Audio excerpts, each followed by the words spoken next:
नमस्कार दोस्तों, मैं शिवमन सोलंकी अपने YouTube channel law testing plus में आपका स्वागत करता हूं। आज मैं आपसे भारतीय दंड संहिता 1860 के सेक्शन 310 आईपीसी के ऊपर चर्चा करूंगा, जो कि ठग से संबंधित है।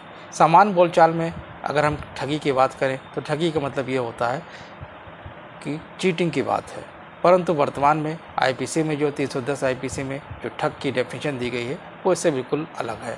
ठगी का मतलब है कि जो कोई इस अधिनियम के पारित होने के पश्चात किसी भी समय हत्या के द्वारा या फिर हत्या सहित लूट या फिर शिशुओं की चोरी करने के प्रयोजन से किसी अन्य व्यक्ति या व्यक्तियों के साथ अभ्यासता सहयुक्त रहता है, वो ठग है। Whoever at any time after the passing of this act shall have been habitually associated with any other or others for the purpose of the committing robbery or child stealing by means of or accompanied with murder is a thug। यहाँ पर ये बताया गया है कि जो कोई ठग कौन होगा। ठग वो होगा जो कि हत्या के साथ साथ लूट करता है, हत्या के साथ साथ शिशुओं की चोरी करता है,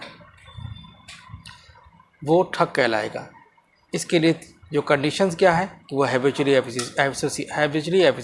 एसोसिएटेड होना चाहिए, यानी कि अभ्यासता संयुक्त होना चाहिए, कमिटिंग रॉबरी होना चाहिए और चाइल्ड स्टीलिंग होना चाहिए बाय मींस और एक्वेंट विद मर्डर, यानी कि चाइल्ड स्टीलिंग के साथ साथ उसको मर्डर भी बच्चों का करना हो चाहिए।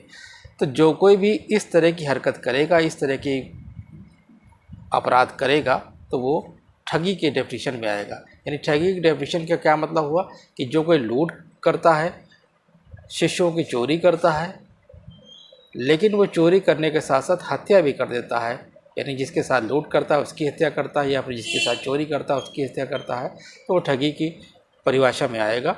लेकिन उसके लिए ये बताया गया है, कंडीशन ये कि वो अभ्यासता सहयुक्त होना चाहिए, यानी कि हैबिचुअली एसोसिएट होना चाहिए। इसके लिए दंड की व्यवस्था आईपीसी की 311 आईपीसी में की गई है। इसमें बताया गया है वो आजीवन कारावास से दंडित किया जाएगा और जुर्माने से भी दंडित किया जाएगा। यदि आपको मेरा चैनल समझ में आता है तो कृपया से लाइक करें, सब्सक्राइब करें, शेयर करें, कमेंट करें। तब तक के लिए जय हिंद, जय भारत।